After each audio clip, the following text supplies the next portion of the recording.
شاہ ولی اللہ کو سمجھنے کے لیے بہت ضروری ہے کہ سب سے پہلے تو ہم اس بات کو سمجھیں کہ جس دور میں شاہ ولی اللہ ہندوستان میں رہا کرتے تھے اس وقت انڈیا کی یعنی ہندوستان کی جو جیو پولیٹیکل سچویشن تھی وہ کیا تھی۔ جیسا کہ آپ اس میپ میں دیکھ سکتے ہیں کہ ایمپرر اورنگزیب کی وفات کے بعد مغل امپائر بڑی میسو اسکیل پہ ڈکلائن کر چکی تھی۔ ایک طرف جو مراٹھا تھے they had become a dominant force in central India as well as southern India, تو دوسری طرف ایران کے بادشاہ نادر شاہ نے آلریڈی 1738 میں بیٹل آف کرنیل کے بعد مغل امپائر کو بڑی میسو اسکیل پہ ڈیفیٹ دی، اور دہلی کو سیک کرنے کے بعد وہاں کے جو ٹریجری تھی مغل ٹریجری جس میں peacock thrown, Koh Noor diamond اور مغل ٹریجری کو اتنا برا نقصان پہنچایا کہ مغل امپائر اس کے بعد تو ریکوری نہیں کر سکی۔ بڑا افیکٹ ہوا اس کا، خاص طور پہ جب دہلی کو برن کیا گیا، اس کو جلایا گیا، تو اس میں شاہ ولی اللہ خود اس وقت موجود تھے دہلی میں، اور ان کا گھر though it was safe but he saw کہ مغل امپائر کتنی ویک ہو چکی ہے۔ تیسری طرف اگر ہم بات کریں تو افغانستان میں ایک نئے بادشاہ Ahmad Shah Abdali towards the west of India, he was also becoming a dominant force. بعد میں جیسے کہ ہم پڑھیں گے کہ انہوں نے انڈیا پہ اٹیک بھی کیا، ان دا تھرڈ بیٹل آف پانی پت انہوں نے مراٹھاز کو ڈیفیٹ بھی کیا، اور اس میں Shah Wali Ullah had a very major role to play. تو in any case Mughal empire was already in a state of decline.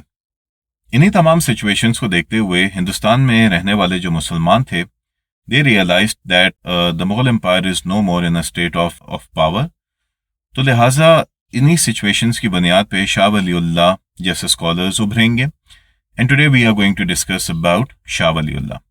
تو شاہ ولی اللہ تھے کون؟ دیکھیے، Shah Wali Ullah was an important Islamic scholar of the 18th century. 1703 میں وہ پیدا ہوتے ہیں 1703 میں، اور ان کے والد صاحب کا نام تھا شاہ عبد الرحیم، جو کہ خود ہی ایک بڑے امپورٹنٹ اسلامک اسکالر رہے تھے، خاص طور پہ ایمپرر اورنگزیب کے دور میں ہی played a very powerful role in reforming different kinds of Islamic laws for the emperor Aurangzeb. اور ان کے والد صاحب نے ایک بڑا امپورٹنٹ سینٹر آف ایجوکیشن بنایا تھا جسے ہم کہتے ہیں مدرسہ رحیمیہ۔ یہ وہی مدرسہ رحیمیہ ہے that is going to play a very important and a very pivotal role during the time of Shah Wali Ullah. شاہ ولی اللہ نے جو اپنی ابتدائی تعلیم تھی وہ مدرسہ رحیمیہ سے ہی حاصل کی۔ اس کے بعد وہ 1730 میں عربیہ گئے، جہاں پر انہوں نے شیخ ابو طاہر کی زیر نگرانی انہوں نے اسلامک ایجوکیشن حاصل کی۔ 2 سال وہاں پر تعلیم حاصل کرنے کے بعد عربیہ میں ہی ریٹرن بیک ان 1732۔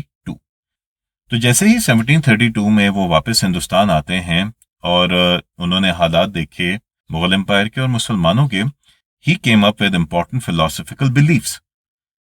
دیکھو، being a student of O levels, آپ کے لیے جو اس چیپٹر میں سب سے امپورٹنٹ چیز ہے وہ یہ بات سمجھنا ہے کہ شاہ ولی اللہ کے بلیفس کیا تھے اور شاہ ولی اللہ کے ورکس کیا تھے، اور پھر بعد میں جب ہم اس کے آنسرز لکھتے ہیں then obviously we integrate both beliefs and works۔ تو شاہ ولی اللہ کا جو پہلا بلیف تھا، the leadership of the Mughal empire was extremely weak. They are so weak that they cannot bring any reforms. Therefore it is important for the Muslims of India to bring the reforms themselves۔ اب یہ reform کا مطلب کیا ہوتا ہے؟ Reform کا مطلب ہوتا ہے چینجز۔ جب آپ کا پرانا سسٹم فیل ہو رہا ہو تو obviously you bring a new reform، نا آپ ایک نیا سسٹم لے کر آتے ہو۔ جو شاہ ولی اللہ کا بلیف یہ تھا کہ بھئی اگر کوئی ہندوستان میں ریفارم لے کر آ سکتا ہے تو وہ پھر ہندوستان کے اپنے ہی لوگ لے کر آ سکتے ہیں۔ They cannot depend upon their leadership who is extremely weak۔ شاہ ولی اللہ کا جو سیکنڈ امپورٹنٹ بلیف ہے وہ یہ ہے کہ بھئی the Muslims of India are not following the true principles of Islam and the reason behind it is because کہ مسلمانوں کو قرآن سمجھ میں ہی نہیں آ رہا۔ اب مسلمانوں کو قرآن کیوں نہیں سمجھ میں آ رہا؟ کیونکہ قرآن لکھی ہوئی ہے عربک میں and it needs to be translated، کیونکہ ہندوستان کے لوگ جو ہیں they speak Persian۔ تو اگر مسلمانوں کو واقعی میں اللہ تعالیٰ کے الفاظ کو سمجھنا ہے تو اس کے لیے ضروری ہے کہ وہ اس کو اپنی ہی زبان میں پڑھیں تاکہ ان کو سمجھ میں آئے کہ اللہ تعالیٰ قرآن میں کیا فرما رہے ہیں۔ تیسرا جو امپورٹنٹ بلیف ہے شاہ ولی اللہ کا that is related to the lifestyle of the Muslims. دیکھیے، شاہ ولی اللہ بلیوز کہ جو ہندوستان کا مسلمان ہے they are following the Hindu customs, culture and traditions. The basic principles of life میں ایک مسلمان کے لیے 4 چیزیں امپورٹنٹ ہوتی ہیں: social, political, economical and religious aspects. اور وہ سمجھتے ہیں کہ مسلمان جو ہیں ہندوستان کے they are completely following the Hindu culture and their Hindu customs.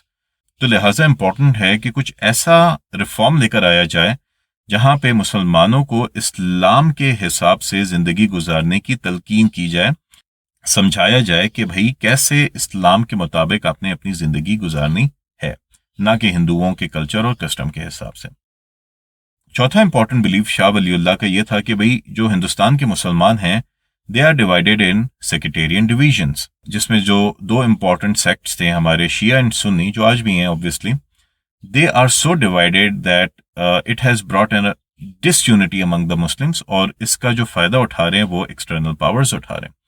تو لہٰذا اگر ہمیں یونائٹڈ رہنا ہے اور اسٹرانگ رہنا ہے تو اس کے لیے ضروری ہے کہ شیعہ اور سنی کے درمیان ایک ایسا الائنس لے کر آیا جائے، ایک ایسا بلیف سسٹم لے کر آیا جائے جو دونوں کو، جو ان کے درمیان یونٹی پروڈیوس کرے اور obviously Mughal empire and specifically مسلمانوں کو ایلیویٹ کر سکے انڈیا کے اندر.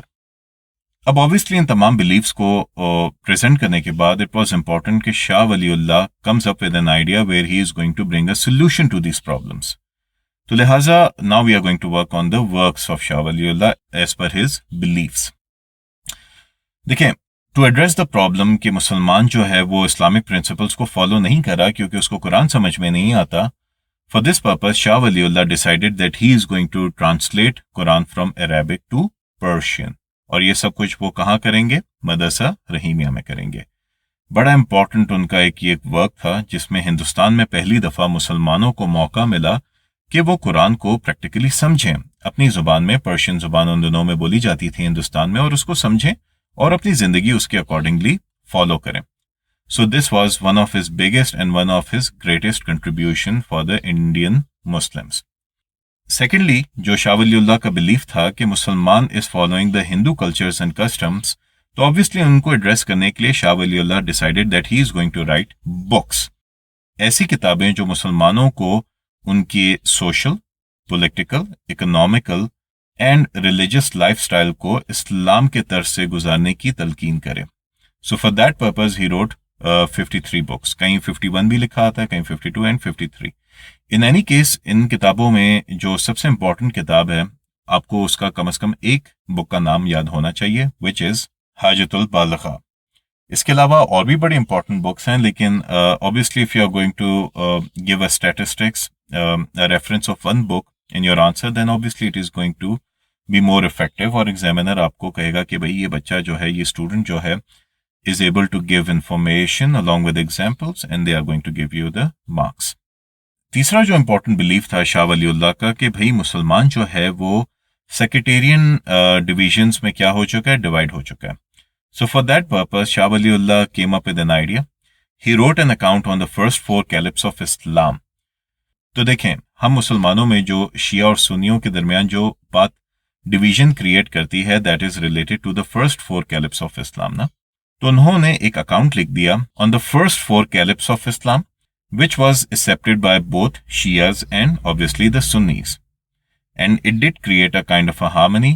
دو obviously مسئلہ تو حل کبھی بھی نہیں ہوا، نہ آج تک ہوا ہے، but at least for that particular moment he actually brought some kind of a harmony in India and it was accepted by both the sects, Shias and Sunnis. بڑا امپورٹنٹ کام تھا یونٹی پروڈیوس کرنا and he did it. اب ہم بات کرتے ہیں ان کے ایک اور امپورٹنٹ بلیف کی جو میں نے سب سے پہلے جس کا ڈسکس کیا تھا کہ بھائی Muslims have to bring the reforms themselves، کیونکہ ہماری جو لیڈرشپ ہے وہ بہت کرپٹ ہو چکی ہے. They are extremely weak. They don't care about the empire or about the people. تو لہٰذا جو میں نے آپ کو بتایا تھا کہ Mughal empire was already dominated by the Marathas from the central India as well as from southern India، اور ہمیشہ ایک تھریٹ رہا کرتا تھا کہ Marathas might overrun Delhi.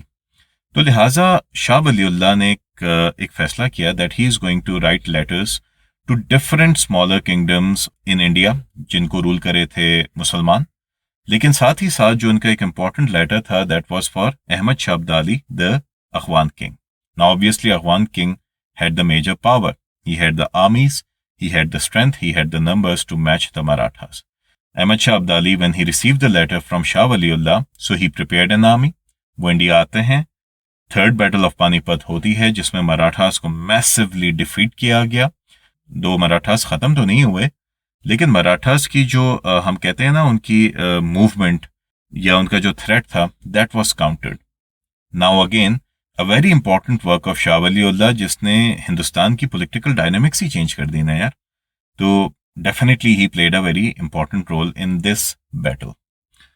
Now you know about the situation of India back in those days. You understand about the beliefs of Shah Waliullah and you have a good understanding about his works. Cambridge میں آپ سے 7 mark questions پوچھے جاتے ہیں, 14 marks پوچھے جاتے ہیں. ہاں ایک چیز امپورٹنٹ ہے ہسٹری میں, وہ یہ ہے کہ بھائی آپ کو کسی بھی ٹاپک کا بیک گراؤنڈ, اس کے بعد اس کی ڈیٹیلس پتہ ہونی چاہیے, ایونٹس پتہ ہونے چاہیے, اینڈ تھرڈلی اس کا امپیکٹ کیا ہوا اس ایونٹ کا. یہ 3 چیزیں اگر if you do your research, آپ میری ویڈیوز بھی دیکھ سکتے ہو, کافی ڈیٹیلڈ ہوتی ہیں, کافی ریسرچڈ ہوتی ہیں. Only then you will be able to score A* in O level exams. Anyhow if you have any further questions تو آپ اپنے کویشچنس اور اپنے کوئریز کو کامنٹ سیکشن میں بھی ڈال سکتے ہو. And you can also reach me out at the number جو کہ آپ کو اسکرین میں نظر آ رہا ہوگا. And if you need the notes then obviously ہم اس حوالے سے بات کر سکتے ہیں. تو please take care of yourself. اللہ حافظ.